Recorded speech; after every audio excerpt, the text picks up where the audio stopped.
Another Big 12 championship and on to the college football playoff for the Oklahoma Sooners. Clearly, decidedly, the best team in the Big 12 after running roughshod over TCU for the second time in a month, 41-17. And if TCU is the second best team in the conference, and I think they've proven that, then Oklahoma, again, is way out in front of the rest of the 9 teams in the Big 12. Oklahoma finishes its season at 12-1. Now on to the college football playoff. Where will they be seated? Who will they face? Where will they play? That will be determined, of course, tomorrow. So these teams met about a month ago, and Oklahoma was better 38-14 after scoring 38 first-half points. This team has won now 25 of its last 26 in the Big 12. Trayvon Howard, small back for TCU on defense, that helped them to a certain extent in holding down this Oklahoma offense to a certain extent. But Oklahoma took it with a field goal to start out a 3-0 lead. The freeze speed option worked with Rodney Anderson taking a 4th and 2 pitch. They kicked a field goal. It's 3-0. Then, of course, maybe the play of the game right out of the gate, even though TCU was able to recover to a certain extent, you cannot give Oklahoma, possibly the best offense in college football, plays on defense to score points. And Amani Bledsoe did exactly that on TCU's first play of the game. Kyle Hicks on the handoff. Strip play by Bledsoe, and Caleb Kelly runs it all the way for the touchdown. And like that, it's 10-0. It went out to 17-0 when Oklahoma got the ball back. Then it turned into a game, and it was interesting a little bit past halftime. 17-0 Oklahoma. TCU gets the football, and Kenny Hill goes to work. Now, Kenny Hill needed to play a near-flawless game for TCU to have any kind of shot, and I gave Kenny Hill very little chance of doing so. He typically makes a few mistakes that lose games against equal or better opponents. But in this game, Kenny Hill was sharp in the first half. The misplays that he had was basically due to the Oklahoma pass rush and the coverage in the secondary. But on 2 occasions there in the first and second quarters, down 17-0, that John Darce play down the right sideline in which Kenny Hill threw a dime with a pass rush in his face to lay it in there for the touchdown to make it 17-7.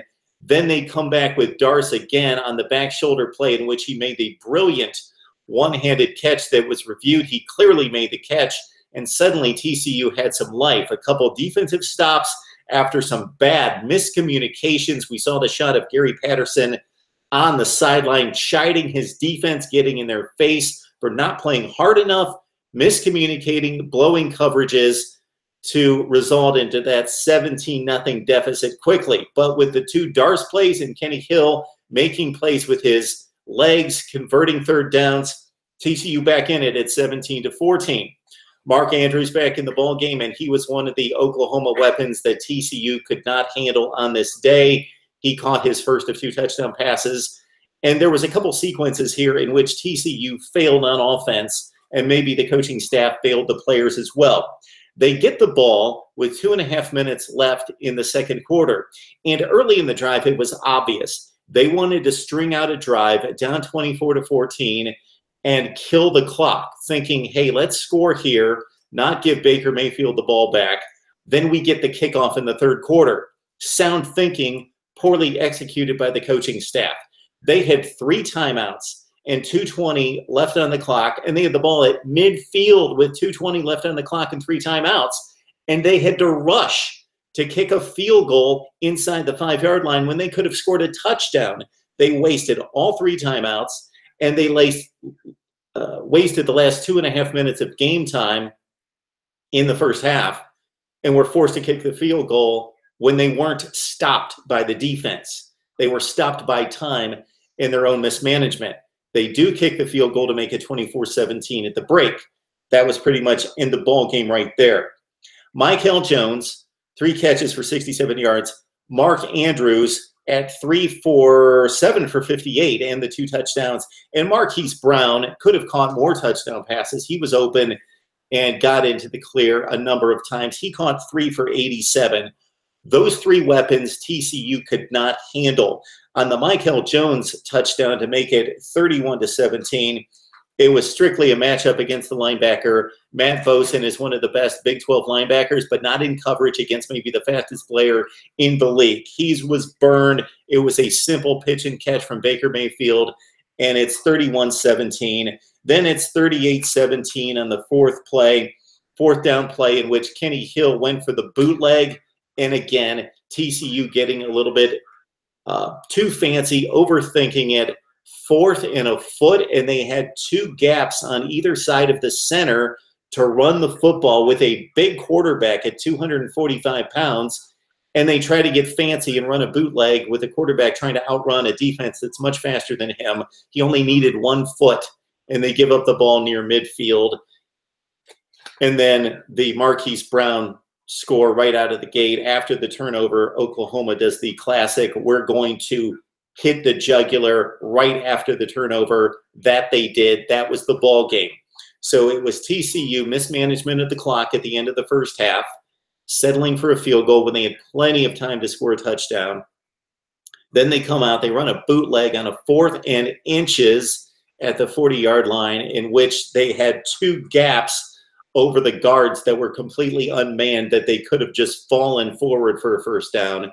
Then they also had an interesting play on a 3rd and 7 near midfield, in which Kenny Hill at that point was 19 of 25 passing, playing very well. I give Hill tons of credit in this game. He threw some great passes and really fired the football in the first half. 3rd and 7, they go with a run-pass option. Kenny Hill is not going to beat anyone in the gap, in the lane, and they throw him for a loss. And those were just some of the missteps by TCU in terms of play calling and mismanagement of the clock. And again, they couldn't handle Brown, Jones, and Andrews in the passing game. And Baker Mayfield is the best in the business at the overall position, but certainly on the run, on the move, eluding pass rushers, and then finding open receivers. He delivered 15 of 23 for 243 and 4 touchdowns with no picks. A pedestrian day for him, and that's what all it needed to be. Once they grabbed the 38-17 lead early in the 3rd quarter, they pretty much handed the ball off to Rodney Anderson and company the rest of the game and cruised home for the win, 41-17. Oklahoma moves on to the college football playoffs. TCU will have a nice bowl game at 9-3 on the season, make it 10-3 for the Horned Frogs, with the loss to Oklahoma, 2 of their 3 losses. Again, the Sooners securely in the playoff with the Big 12 championship and a nice win over Ohio State in the non-conference play.